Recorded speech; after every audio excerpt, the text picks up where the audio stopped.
Hello students, आज की date है 19 जून 2023 और ये हमारा इम्पोर्टेंट एडिटोरियल डिस्कशन का लेक्चर है, जिसके अंदर आज हम इम्पोर्टेंट एडिटोरियल्स के बारे में बात करेंगे जो द हिंदू और इंडियन एक्सप्रेस के अंदर पब्लिश हुए हैं। हमारा जो फर्स्ट इम्पोर्टेंट एडिटोरियल है वो डिजास्टर प्रिपेयर्डनेस के रिगार्डिंग में है। डिजास्टर प्रिपेयर्डनेस जो कि हमारे जीएस पेपर 3 के रिगार्डिंग में काफ़ी ज़्यादा इंपॉर्टेंट है। सेकंड इम्पोर्टेंट एडिटोरियल के बारे में बात करें जो कि इंडियन एक्सप्रेस के अंदर पब्लिश हुआ है और एनसीईआरटी के रिवीजन के रिगार्डिंग में है कि एनसीईआरटी बुक्स का जो रिवाइज किया गया, तो ये हमारे जीएस पेपर 2 जिसमें गवर्नमेंट की जो पॉलिसीज़ हैं उनका क्या इफेक्ट आपको सोसाइटी के ऊपर देखने के लिए मिलता है, क्या उसका इंटरवेंशन देखने के लिए मिलता है, उसके रिगार्डिंग में है। और इसके अंदर आप एज ए इंस्टीट्यूशन के बारे में भी डिस्कस किया गया है, तो इन सब के बारे में हम बात करेंगे। तो आज का जो एडिटोरियल डिस्कशन है उसे हम स्टार्ट करते हैं। सबसे पहले अगर हम बात करें हमारे फर्स्ट एडिटोरियल के बारे में, that is about the disaster preparedness. Disaster preparedness किस तरीके से इंडियन गवर्नमेंट के द्वारा कैरी आउट किया गया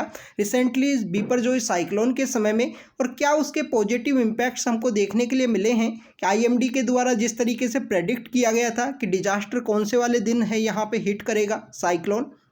और कब उसका किस तरीके का इफेक्ट होगा, और गवर्नमेंट की जो प्रिपेयर्डनेस है उन सभी का जो कोलैबोरेशन है वो इसके अंदर बताया गया है। स्टूडेंट्स, रिसेंटली जो अरेबियन सी के अंदर बिपरजॉय नाम का जो साइक्लोन है वो यहाँ पे ओरिजिन हुआ, और हमारा जो वेस्टर्न पार्ट ऑफ इंडिया है, गुजरात और राजस्थान का जो कोस्ट है, वहाँ पे इस साइक्लोन के द्वारा हिट किया गया। तो आप देखें कि सबसे पहले तो आपको साइक्लोन का जो नेमिंग है उसके बारे में पता होना चाहिए प्रीलिम्स के पर्सपेक्टिव से। तो साइक्लोन का जो नेमिंग है, जो नॉर्दर्न इंडियन ओशन है उसके अंदर 13 कंट्रीज़ का एक ग्रुप है जिनके द्वारा जो साइक्लोन है उसका नेमिंग किया जाता है। और बिपरजॉय साइक्लोन का जो नेम है वो किया गया है यहाँ पे बांग्लादेश के द्वारा। बंगाली जो वहाँ पे लैंग्वेज बोली जाती है उस बंगाली लैंग्वेज के अकॉर्डिंग में बिपरजॉय जो वर्ड है उसका मीनिंग है यहाँ पे साइक्लोन या डिजास्टर के रूप में उसको यहाँ पे इंडिकेट किया जाता है। स्टूडेंट्स, बिपरजॉय साइक्लोन का जो ओरिजिन है या उसका जो ट्रैक है, जो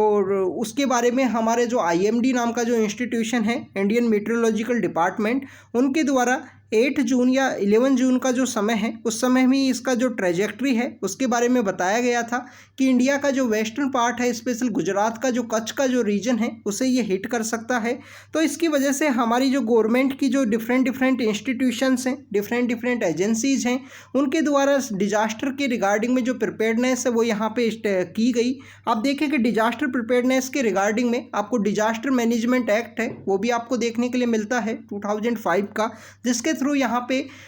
हमारे कंट्री का जो डिजास्टर मैनेजमेंट अथॉरिटी है उसको इस्टेब्लिश किया गया था। स्टेट की जो डिजास्टर मैनेजमेंट रिस्पॉन्स टीम है उसको इस्टेब्लिश किया गया है। तो यहाँ पे जो डिजास्टर का जो प्रिपेयर्डनेस है वो यहाँ पे किया गया गवर्नमेंट एजेंसीज के द्वारा। लोगों को वहाँ पे से इवैक्यूएट किया गया। उस एरिया की जो ट्रेन्स वहाँ पे जो चला करती थी उन ट्रेन्स को वहाँ पे कैंसिल्स किया गया। फिशरमैन्स को यहाँ पे 2 दिन पहले एडवांस के अंदर वार्निंग है वो दी गई थी कि आप सी के अंदर ना जाइए इस समय में, जो आपका जो वर्किंग प्रोसेस है उसको आप कुछ दिन के लिए स्टॉप कीजिए, और लोगों को उस एरिया से इवैक्यूएट किया गया। स्टूडेंट्स, अब अगर हम बात करें रिसेंट समय में आपको काफ़ी सारे जो साइक्लोन हैं वो देखने के लिए मिलते हैं, चाहे वो बे ऑफ बंगाल का रीजन हो। अभी रिसेंटली बे ऑफ बंगाल के अंदर जो मोचा नाम का जो साइक्लोन है वो आया था। कुछ साल पहले जो सुपर साइक्लोन की जो कंडीशन है वो भी वहाँ पे क्रिएट हुई थी। तो स्टूडेंट्स,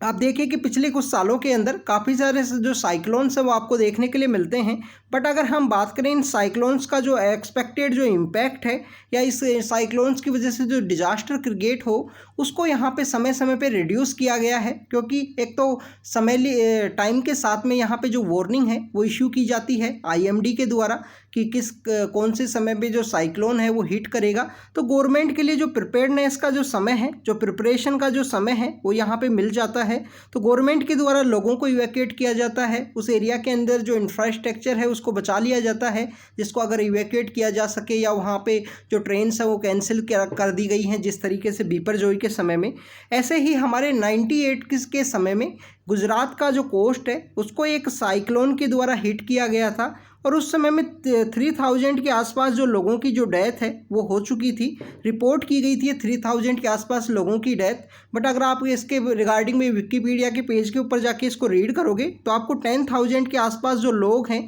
उनकी मिसिंग की आपको वहाँ पे देखने के लिए मिलेगा कि 10,000 के आसपास लोग मिसिंग थे 98 के साइक्लोन के समय में। स्टूडेंट्स, उस समय के एरा से इंडिया ने कम्प्लीटली अपना जो सक्सेस का जो पाथ है या जो डिजास्टर को किस तरीके से वहाँ पे उसका इफ़ेक्ट है उसको कम करना है, वो पाथ इंडिया ने अचीव किया है। वो किस तरीके से अचीव किया है उसके बारे में अगर हम बात करें, हमारे जो साइंटिस्ट हैं जिस तरीके से जो ट्रेजेक्ट्री है उसको यहाँ पे डिटेक्ट किया जाता है, समय से पहले जो वार्निंग है वो इश्यू की जाती हैं IMD के द्वारा। इसके अलावा हमारी different agencies, state disaster response team, central disaster management authority, इन सभी के द्वारा डिजास्टर को कंप्लीट वे में प्रिपेयर किया जाता है, लोगों को इवैक्यूएट किया जाता है और हमारा जो इंफ्रास्ट्रक्चर का जो यहाँ पे ज़्यादा से ज़्यादा जो डिस्ट्रक्शन हो, स्पेशली जो ह्यूमन लाइफ्स हैं उनको रिड्यूस किया जाता है इस प्रिपेयर्डनेस के थ्रू। अगर हम बात करें अरेबियन सी के अंदर आपको काफ़ी कम साइक्लोन है वो देखने के लिए मिलते हैं, पर प्रेजेंट समय में जो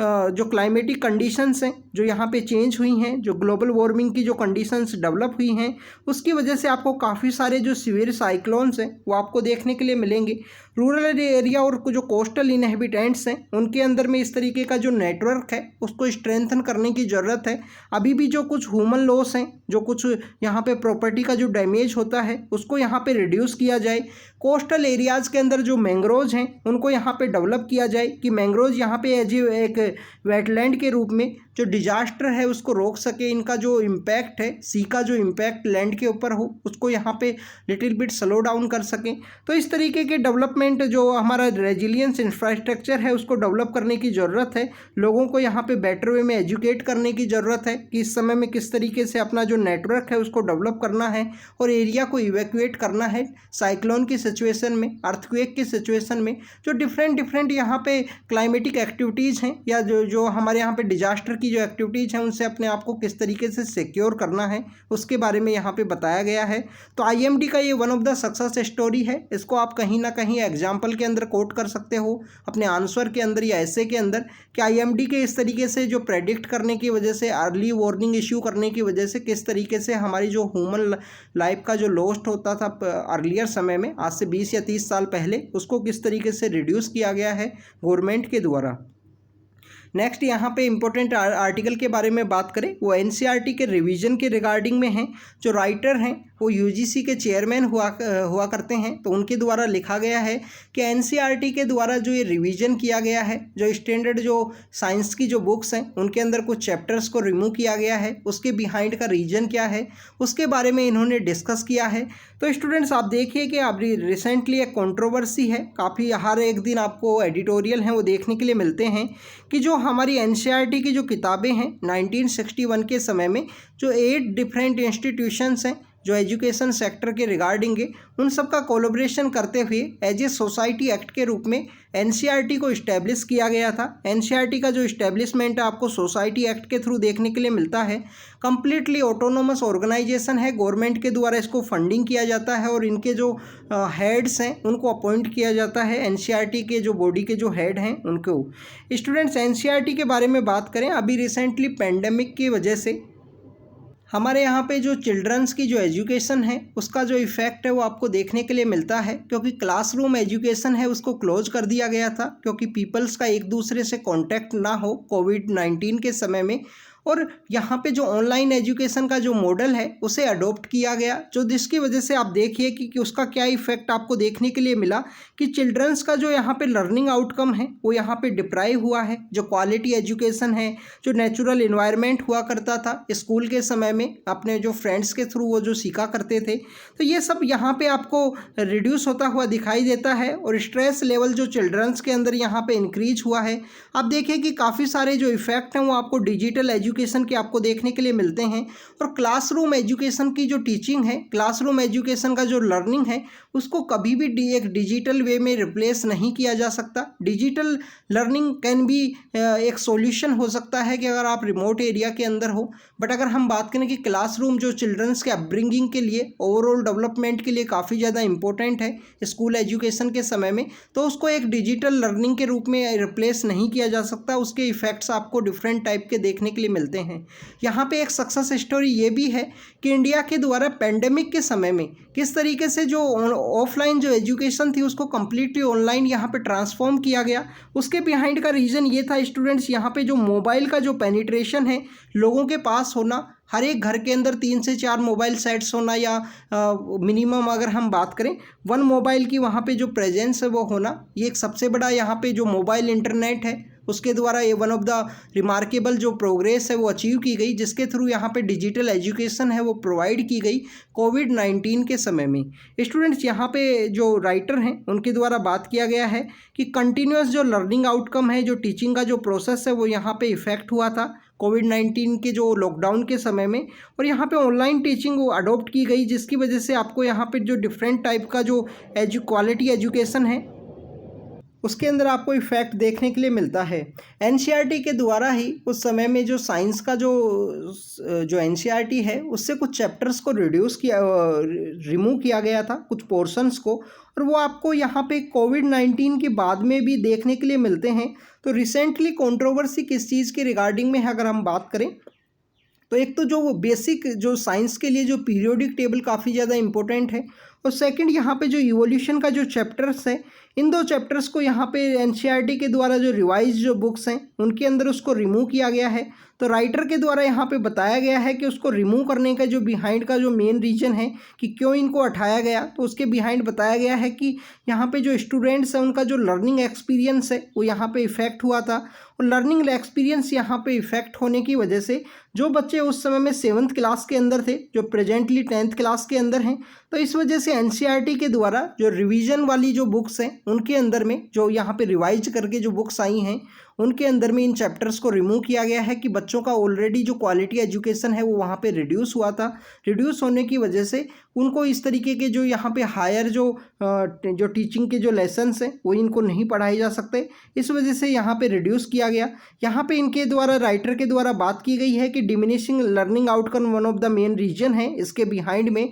आप देखिए कि जो एसर की जो रिपोर्ट है annual status of education report, उसके अंदर भी इस बात को पब्लिश किया गया था। एसर की रिपोर्ट के अंदर जो एनजीओ प्रथम के द्वारा निकाली जाती है, एक एनजीओ है जिनके द्वारा इस रिपोर्ट को पब्लिश किया जाता है कि कैसे कोविड-19 की वजह से बच्चों की जो पेंडेमिक के अंदर जो एजुकेशन है वो इफ़ेक्ट हुई है, लर्निंग आउटकम्स यहाँ पे इफ़ेक्ट हुए हैं, और ओवरऑल जो डेवलपमेंट है, जो लर्निंग का जो प्रोसेस है वो भी यहाँ पे इफ़ेक्ट हुआ due to the online education होने की वजह से, और काफ़ी कम फिजिकल एक्टिविटीज़ होने की वजह से ओबेसिटी, इस तरीके की जो प्रॉब्लम्स है वो भी आपको हेल्थ के पर्पज़ से या न्यूट्रिशनल पर्पज़ से देखने के लिए मिलती हैं।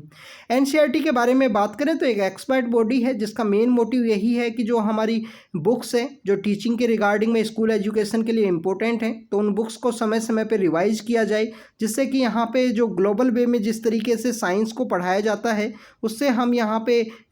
एक दूसरे को सिंक्रोनाइज कर सकें, उनके थ्रू ही हम यहाँ पे जो क्वालिटी एजुकेशन है, जो क्वालिटी टीचिंग है उसे डिलीवर किया जा सके, और जो हमारा लर्निंग गोल्स हैं जनरेशन ऑफ स्टूडेंट्स को जो साइंस का यहाँ पे जो लर्निंग गोल है उसे अचीव किया जा सके। स्टूडेंट्स इसके अलावा यहाँ पे बात की गई है कि हमें जो ग्लोबल यहाँ पे जो अप्रोच है टीचिंग का उसके साथ तो अपने आप को सिंक्रोनाइज करना ही है, इसके साथ साथ हमारी जो न्यू एजुकेशन पॉलिसी है जो कि आपको इंडिपेंडेंस के बाद में 3rd एजुकेशन पॉलिसी है वो देखने के लिए मिलती है। हमारी जो फर्स्ट एजुकेशन पॉलिसी है 1968 के समय में कोठारी कमीशन के बाद में, फिर 1986 के समय में आई है 2nd एजुकेशन पॉलिसी, और ये हमारी 3rd एजुकेशन पॉलिसी है। तो हमें हमारी जो टीचिंग का जो प्रोसेस है, जो लर्निंग आउटकम का जो प्रोसेस है, उसको वर्ल्ड का जो ग्लोबल लेवल पे जो अप्रोच है उसके साथ तो अपने आप को कंबाइन करना ही है। इसके साथ साथ जो हमारी न्यू एजुकेशन पॉलिसी के जो ऑब्जेक्टिव्स हैं उनको भी अचीव करने के लिए हमको दोनों ही वे में हमको कम्प्लीटली जो ऑलराउंड जो यहाँ पे डेवलपमेंट करने की ज़रूरत है, चाहे टीचिंग को हो या लर्निंग आउटकम्स हो या स्टूडेंट्स का ओवरऑल डेवलपमेंट के लिए दोनों ही यहाँ पे